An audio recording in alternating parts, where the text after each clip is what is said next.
Hey there. If you haven't heard what's been happening behind the scenes, let me be the one to tell you.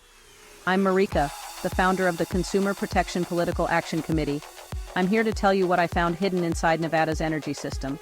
The evidence is real, the harm is ongoing, and your support is critical. It began with something simple, a utility bill. We maintain separate NV energy accounts, yet each of our bills contains similar line items.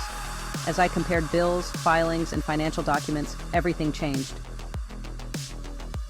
NV Energy's bills were not just bills. NV Energy issues bonds, senior notes, securitization bonds to investors. Instead of paying the coupon themselves, they shift repayment of both principal plus coupon onto customers through tariffs. The monthly NV Energy bill is not a true service bill.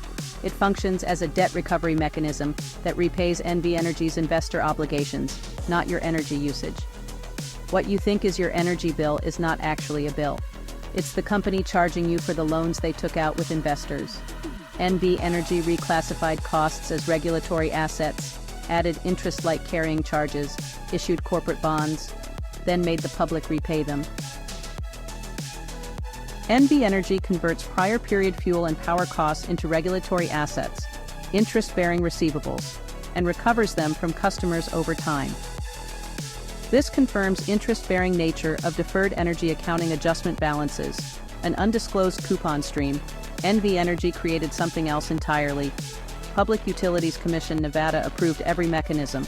$300 million 6.25%, fixed-to-fixed reset rate junior subordinated notes due 2055, interest payable semi-annually to bondholders, identifies the securities financed by ratepayer-derived cash flows. Every disguised financial structure. They tried to call it a rate issue. Customers see charges on bills, but are never given the actual bond disclosure. But this is securities fraud, accounting fraud, deceptive billing, and unlawful debt transfer. Under securities law, the coupon must flow from the issuer's obligation under the bond contract.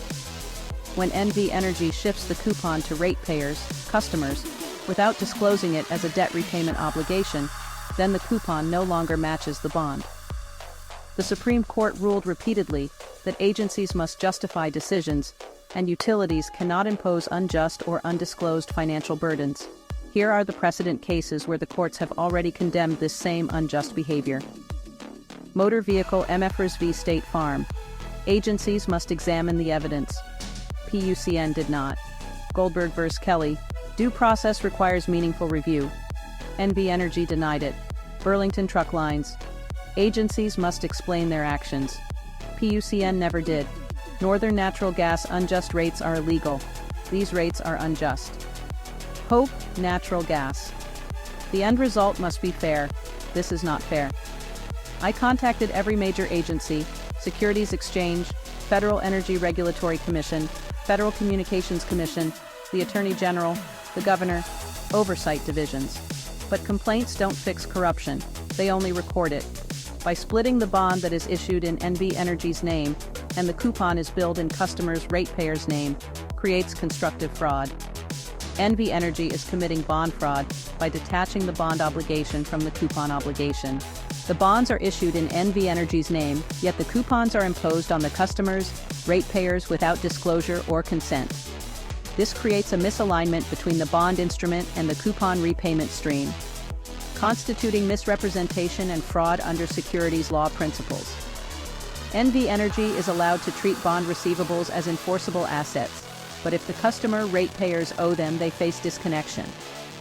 Customers ratepayers do not have the opportunity to treat their bills as a regulatory liability on their own books. In securities law, a bond represents the principal obligation, and the coupon represents the scheduled interest tied to that bond.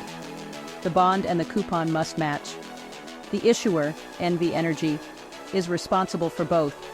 However, at no time did the customer's ratepayers execute an original promissory note or signed contract obligating repayment of these coupons. They tried to bury the evidence. But I did not stop, and I will not stop. What I uncovered is a national model. In conventional financing, a receivable arises from a valid signed agreement between creditor and debtor. NV Energy substitutes regulatory approval and tariff schedules in place of actual customer consent. Complaints go nowhere. Help strengthen this fight so we can hold corporations accountable by donating to Consumer Protection PAC. Why would you let a NV Energy and Public Utilities Commission Nevada take advantage of you, or a elder on fixed income? NRS 704.110 requires rates to be just and reasonable. Hidden securitization charges are neither just nor reasonable. I now stand ready to present the full case to state and federal authorities, not for a complaint, but for justice. If you believe in transparency, if you believe families deserve justice, if you believe corporations must be held accountable, then join us.